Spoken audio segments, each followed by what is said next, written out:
A origem da palavra cooperativismo é cooperação, né? Cooperativismo mesmo, não tem mistério, é isso aí que ela diz. E a cultura busca desenvolver a capacidade intelectual das pessoas. Quando a gente busca desenvolver a capacidade intelectual das pessoas, a gente tem que pensar lá na criança, desde o nascimento até a idade adulta. Então, não só entretenimento. Cultura não é só entretenimento. A gente tem que começar a trabalhar com outros valores. E os seus princípios buscam o desenvolvimento social. Pode passar?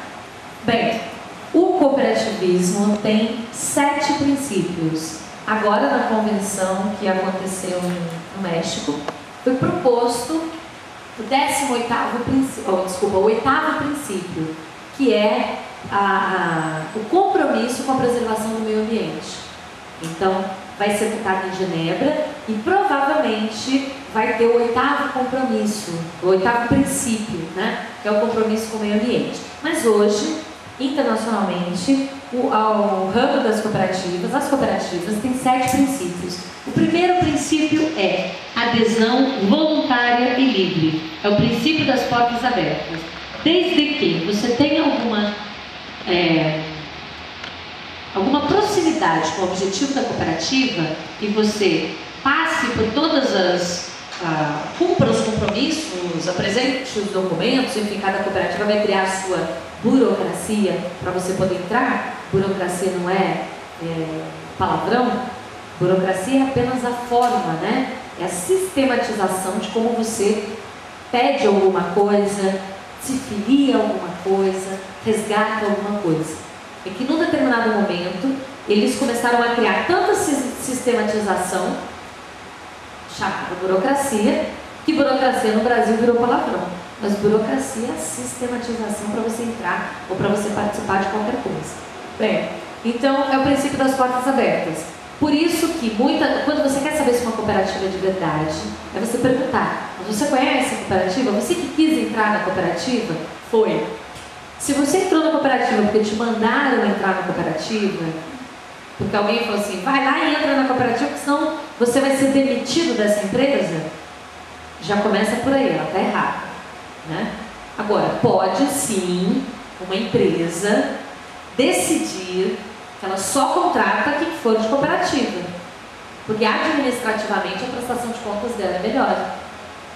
Como ela só decide usar o Unibanco, ou o Itaú, ou o Bradesco, ela não quer usar todos. Então ela decide usar as cooperativas ou uma cooperativa. Isso não tem problema. E aí você vai decidir entrar na cooperativa, porque além de tentar entender todos os princípios e o que uma cooperativa pode te dar de benefício, você também quer um objetivo mais específico e imediato, que é trabalhar também naquela empresa. Isso não tem problema. O que não pode é você ser, por exemplo, ameaçado, né, a entrar em uma cooperativa, senão você vai perder uma determinada coisa. Agora, você só pode fazer um trabalho no SESC se você emitir, ou você tiver uma empresa, ou você ser de uma cooperativa, isso não tem problema. Por quê? Porque é a mesma coisa que assim, você só vai participar, você só vai assinar um jornal se você tiver DRT. É uma decisão, né? Tem coisas que você precisa estar com um determinado registro, com uma determinada formalização ou não. Tem empresas, por exemplo, que só participam de licitação se tiverem todas as certidões negativas em dia. Tem licitação que é de uma empresa, a empresa não se preocupa com isso, nem tem obrigação de se preocupar com isso, ela não pede a sua certidão negativa, mas órgãos públicos pedem. Então isso simplesmente é uma questão burocrática administrativa, não tem a ver com o princípio. O princípio é quando você é obrigado, senão você vai perder o seu emprego. Tá? Então pode passar. O segundo é a gestão democrática pelos sócios. Então, a cooperativa é sócio em cima, sócio embaixo. Quem vota, quem que administra a cooperativa? Conselho administrativo. Quem fiscaliza o conselho administrativo mensalmente? Conselho fiscal. Mas quem elege esses dois? Os cooperados. E o conselho administrativo administra para quem? Para os cooperados.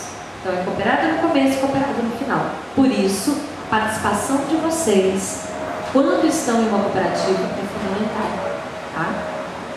Então, ela tem as assembleias gerais, que são ordinárias, obrigatórias por lei, até o primeiro trimestre, né? Claro que pode haver atraso, isso não tem nenhuma regra que te impeça de ter algum atraso, mas por que até o primeiro trimestre? Porque normalmente, para que você não tenha atrasos, tenha RAIs, tem uma série de documentações que por obrigação legal você tem que fechar o balanço do ano anterior até o terceiro mês para poder apresentar na Receita, enfim.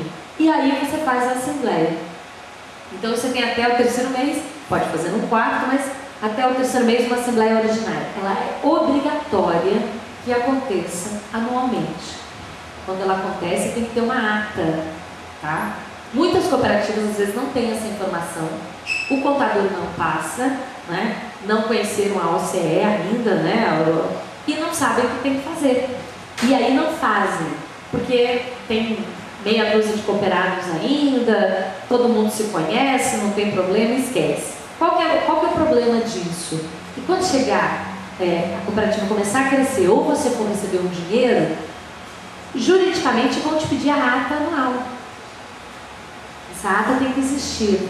Então, cada vez que você faz uma assembleia ordinária, tem que ter uma ata. Então, anualmente, você tem que gerar uma ata. Outra coisa que é exigido, que todo mês ou a cada 2 meses, o conselho, 3 meses, o conselho fiscal se reúna para avaliar as contas do conselho diretor, ainda que seja 0 a 0, ainda que não exista movimento. Precisa ter uma ata disso. Olha, não existe um movimento, ele pode se reunir uma vez por ano, né? Assinar uma ata que represente uma reunião mensal e pronto, está ali a prestação de contas do Conselho Fiscal. Ainda que seja, mas eu não movimentei nada esse ano, tem que ter uma ata. Então isso é uma informação, não sei se todo mundo tem, né? Mas isso é importante. A extraordinária, uma assembleia extraordinária é assim: fiz assembleia e prestei contas. Na assembleia, por obrigação legal, eu tenho que prestar contas. A assembleia ordinária só serve para eleger membros para a diretoria ou para o conselho fiscal e para prestar contas e para definir o balanço, não só o balanço financeiro, mas o balanço da gestão, o que a gestão anterior fez, o que a gestão posterior, o que a gestão quer fazer posteriormente. A extraordinária é para mudar estatuto, mudar de endereço, mudar enfim, o número de pessoas, criar um conselho deliberativo, enfim, é uma outra função. O órgão de administração no caso, a maioria composta por 3 membros, presidente, vice-presidente e tesoureiro. O mandato, em média, de quase todas as que eu conheço, são de 3 ou de 4 anos. E a renovação, ela é de 1/3 quando acaba esse mandato. O Conselho Fiscal, que tem que fiscalizar e orientar, a composição é de 6 pessoas, 3 efetivos e 3 suplentes, e o mandato é anual. Todo ano eu tenho que renovar pelo menos 2/3. Livros e atas eu tenho que ter à disposição para consulta. Pode passar?